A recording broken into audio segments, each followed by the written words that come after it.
here at the Kelmscott Driving Test Centre. Now I'm going to explain how not to fail in the early stages of your driving assessment. It's really important to understand a few things. So if you parked in the area right in front of us, you can't go right. Okay, so there's only one way left, and they usually take you through that black gate on the left-hand side. Okay, from here, it's very important that you watch out for pedestrians. Okay, so there's an entrance to the Department of Transport, and there's a pedestrian crossing, and pedestrians are frequently crossing this street here. Okay, so generally they can turn you here left or right. We must give way to pedestrians. Okay, so when you're turning, you must give way to pedestrians regardless of, situation, regardless of the type of the street. You must give way to pedestrians when you're turning. Okay, so this time we're going to turn right. First stages are really important because people usually, start to contemplate what if, so it's really important to relax, to breathe nicely. Your brain doesn't get enough oxygen if you don't breathe properly. Okay, so it's really, really important. Okay, so now we're going to turn left here at the at Railway Avenue. Okay, no one on the right hand side, so I can proceed, and we are in the 60 zone. Okay, so don't cross the solid line in the middle unless there's an emergency. You would pass it only if it's safe to do so, okay? Because if there's an obstruction in a case of an emergency, we've got a video explaining exactly how to do that, and we'll attach it here in the card. Now we've got a roadworks. We've got to be really strict. It's got to be literally 40, quite a few roundabouts in the area, so practice roundabouts. There's no identical situation when you drive in a car. There are so many factors comprising every single individual situation. So be careful. So, drive to the conditions, and just ensure that you don't let something important slip your eye. Clearly, it's still 40 kilometers an hour here. So if you don't see the sign end of roadworks, just don't go any faster. Okay, if the assessor asks, okay, I'd like you to turn right at the lights, which is basically over the railway crossing. How to treat railway crossings, it's really important. We've got a video on railway crossings as well. I'll attach it here in the card. Just make sure that you don't enter the yellow painted zone, even if it's a green light, before the car in front of you has completely cleared that yellow painted zone. Don't commit unless your car can fully fit, okay, and get out of that zone. Okay, so it rhymes, you can remember it. Don't commit unless your vehicle can fully fit. We've got a green light. Okay, so now I'm going to watch when I'm crossing that I don't get inside of the yellow painted zone before the car in front of me has cleared. Okay, they've got to clear. Okay, now check left and right. That's very extremely important as well, because sometimes, very rare, but there's been situations in Victoria in the recent times, I think, where the boom gate didn't work. So you've got to look left and right. Often assessor would ask you to turn right at the next street after this particular turn. So we're on Albany Highway. So they've recently changed this. This used to be a traffic, set of traffic lights, but now it's obviously a stop sign. Okay, stop signs, we've got to completely stop. 1,000, 2,000 on the third count, providing that you can proceed. If there's no one to give way to, you can then proceed. Okay, all right, so clearly the roadworks continue. So today is the 15th of December 2020, and clearly they're doing some roadworks, and it looks like it's going to be here for a while. Okay, so they don't construct these barriers one day and take them away the next day. So clearly there's some serious roadworks going on around here. So if the assessor asks you to turn right shortly, firstly, just try to make sure that you don't exceed the speed limit, because it's still 40 kilometers an hour here. Okay, that's really important. So, sometimes when people get, an instruction, so if they say turn right at the lights, just make sure you check your blind spot. Just make sure you do all the checks and indicating. We have a green light where we have to give way to people from opposite directions. So the first vehicle at the moment should have moved by at least a car length, which they didn't do. So this is not an option. So that person that's just turned should have moved forward by at least one length of the car. Will they mark you for it? Yes. Should they mark you for it? Yes, because obviously there are lights without an arrow. So this one's got a both arrow and the light. Now we can proceed. When there's no green arrow at all, how would you turn?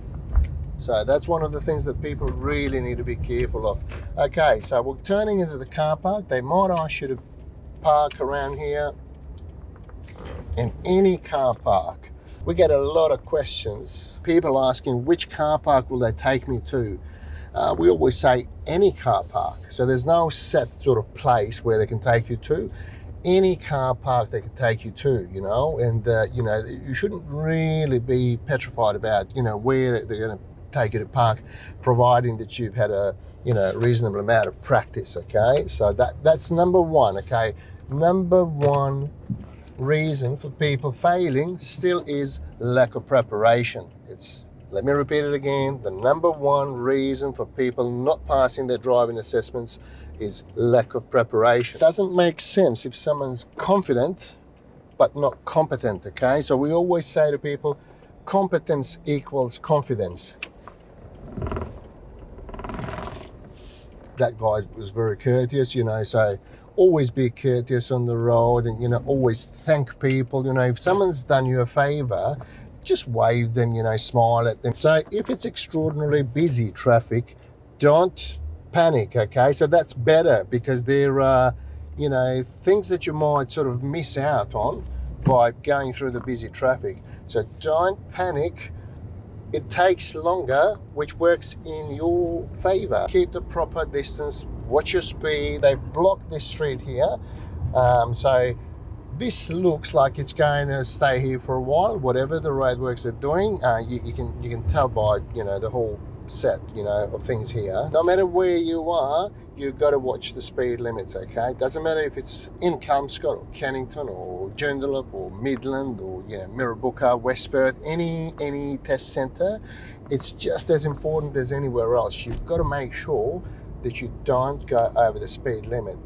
Even if it looks like it's actually changed, but it hasn't, okay? We've got a speed limit change right ahead of us, but I'm still doing 40 kilometers an hour.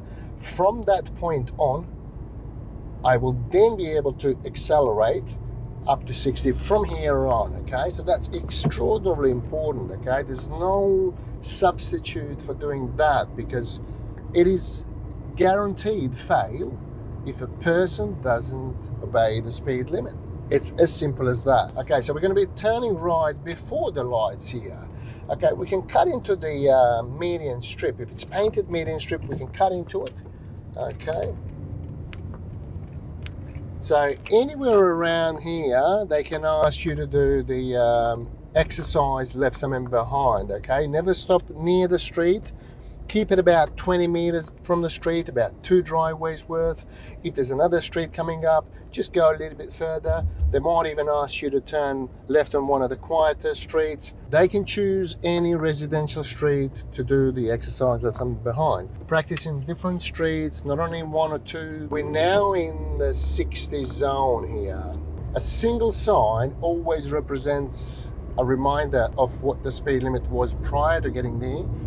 2 signs side by side always represent a new speed limit from that point on. We're heading down towards Armadale Road.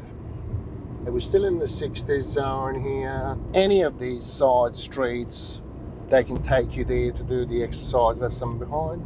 Refer to our video on exercise left some behind. That's going to explain, you know, thoroughly, you know, what you can and what you can't do, and basically what you're expected and how to execute that particular exercise, you know, to the standard. Traffic's usually quiet around this time of the day. It's about 1:45 on Tuesday afternoon. Can be busy. It's random, you know. I've never encountered identical thickness of traffic, you know. So density of traffic will always depend on multiple factors. We've got to let the person in front to cross, and then we're turning right back on Railway Avenue. So this was probably one of the more difficult intersections. Now we're turning right, we've got a green arrow, nice and slow. Yeah, okay. And there's a merge immediately after here. So clearly we're back in the 60 zone, and we're heading back towards licensing centre again.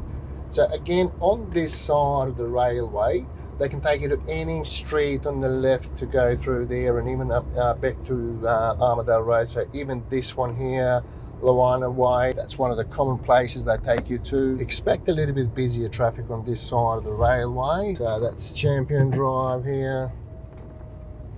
So do use your indicators properly now at exit. So just make sure you don't forget them. We had questions if you would fail for not indicating once. You would lose points, you're not going to fail, but you know, don't miss them, okay? So when you finish turning to the right, we indicate left, letting opposite traffic know that we're not heading their direction so they can proceed, okay? It is a courteous way of, you know, doing things, but also it is a rule. We're back to Gillam Drive, turning left. We're heading back towards the Licensing Centre. So we hope that this short video will visually help you to understand, you know, what you can expect in this particular area, particularly now, you know, leading to Christmas. You know, it's fairly busy, and obviously those roadworks around Albany Highway and down Railway Road. It's really important that you do a lot of driving around here, and if you're taking a test in Kelmscott, when you come back to the test centre, again, just watch the pedestrian crossing. There's always people getting in and out.